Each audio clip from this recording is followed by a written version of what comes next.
నమస్తే అండి. Yanam Godavari A to జెడ్కు welcome అండి. ఈరోజు సమ్మర్ స్పెషల్ బాదంగిరి ఇంట్లోనే మన చేత్తో మనం హ్యాపీగా, టేస్టీగా మరియు ఆరోగ్యంగా ఎలా తయారు చేసుకోవాలో చూపిస్తాను. బాదంగిరి తయారు చేసుకోవడం చాలా ఈజీ అండి. బాదంగిరికి కావాల్సిన ఇంగ్రీడియంట్స్ ఏంటో ఇప్పుడు ఒకసారి చూసేద్దాం రండి. లోతుగా ఉన్న ఒక గిన్నె తీసుకోవాలి. నెక్స్ట్ ఒక 1/2 లీటర్ పాలు, జీడిపప్పు, బాదం పప్పు, పంచదార, ఇంకా బాదం మిల్క్ పౌడర్ అండి. ఇది 1/2 లీటర్ వాటర్. ఇవేనండి కావాల్సిన ఇంగ్రీడియంట్స్. ఇవి ఉంటే చాలు, మనం బాదం పాలు కాసేసుకోవచ్చు. బాదంగిరి పాలు కాసుకోవడానికి ఇప్పుడు కూడా కొంచెం లోతుగా ఉన్నది, కొంచెం మందంగా ఉన్న గిన్నెని తీసుకోవాలి, లేకపోతే అడిగంటేస్తుంది. దానికోసమే చెప్తున్నాను. ఇంకా ఎలా కాసుకోవాలో చూపిస్తాను, చూడండి.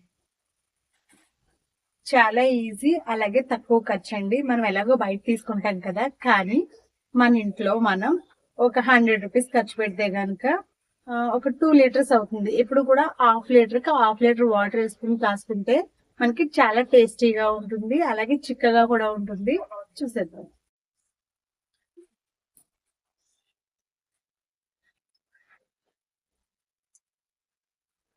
హాఫ్ లీటర్ పాలు,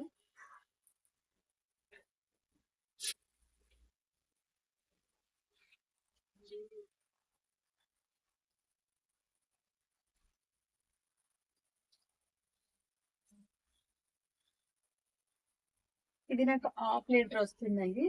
1/2 లీటర్ వాటర్ వేసుకుంటున్నాను.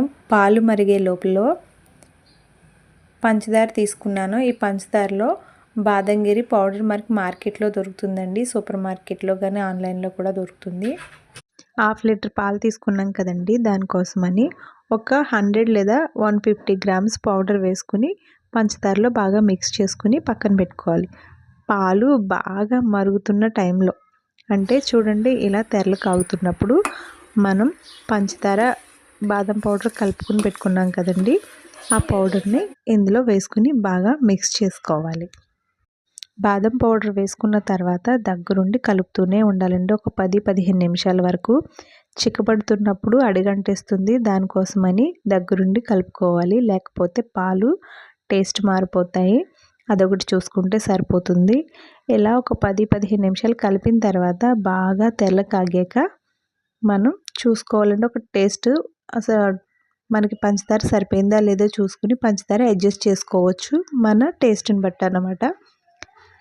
మనకి పాలు బాగా మరిగినట్టు తెలుస్తాయండి. అప్పుడు స్టవ్ ఆఫ్ చేసుకుని పాలనైతే చల్లారి పెట్టుకోవాలి. చూసారా కలర్ మారింది కదా, ఇలా కలర్ మారిన తర్వాత స్టవ్ ఆఫ్ చేసుకుని పక్కన పెట్టేసుకోవాలి. బాగా పూర్తిగా చల్లారిన తర్వాత మనకి బాదం పాలు రెడీ అయిపోయినాయండి. చూపిస్తాను. ఇలా కనిపించట్లేదు కదా, గ్లాస్లో వేసి చూపిస్తాను. చాలా చిక్కగా వచ్చాయి, అలాగే చాలా బాగున్నాయి. మనం మరగపెట్టుకోవడంలోనే ఉంటుందండి. కాస్త సరిగా మరగకుండా తీస్తే కొంచెం టేస్ట్ మారుతుంది, కానీ బాగా మరగపెట్టుకుని చిక్కగా వచ్చే వరకు మరగబెడితే కనుక టేస్ట్ అద్దరిపోతుంది. ఇలా మనం గ్లాస్లో వేసుకుని పైనుంచి బాదం, జీడిపప్పు వేసుకోవాలండి. అంతేనండి, బాదం మిల్క్ రెడీ అయిపోయింది. ఒక 1/2 అవర్ లేదా 1 అవర్ ఫ్రిడ్జ్లో పెట్టుకుని ఎంజాయ్ చేస్తూ తాగేయచ్చు. అబ్బా అనిపిస్తుంది. బయట కొన్నదానికంటే మనం రెడీ చేసుకున్నదే చాలా టేస్ట్ బాగుంటుంది. ఈ బాదం మిల్క్ అయితే నేను బయట కొన్న పౌడర్తో రెడీ చేశాను. ఇంకొకలా కూడా చేసుకోవచ్చు. మనం జీడిపప్పు, బాదం పప్పు నానబెట్టుకుని మిక్సీ పట్టి కూడా చేసుకోవచ్చు. అది నెక్స్ట్ టైం చూపిస్తాను. ఇలా నచ్చితే కనుక ట్రై చేయండి. నా ఛానల్ని ఇప్పటి వరకు సబ్స్క్రైబ్ చేసుకోకపోతే సబ్స్క్రైబ్ చేసుకుని లైక్ చేసి ఎలా అనిపించింది మీకు కామెంట్ సెక్షన్లో కామెంట్ చేయండి. బాదం మిల్క్ అయితే మటుకు చాలా బాగుందండి. నేను ఇది సెకండ్ టైం రెడీ చేయడం, నాకు బాగా నచ్చింది. బయట కొన్నదానికంటే మనం చేసుకున్నదే చాలా బాగుంటుంది అనిపించింది, అందుకే మీతో షేర్ చేసుకుంటున్నాను.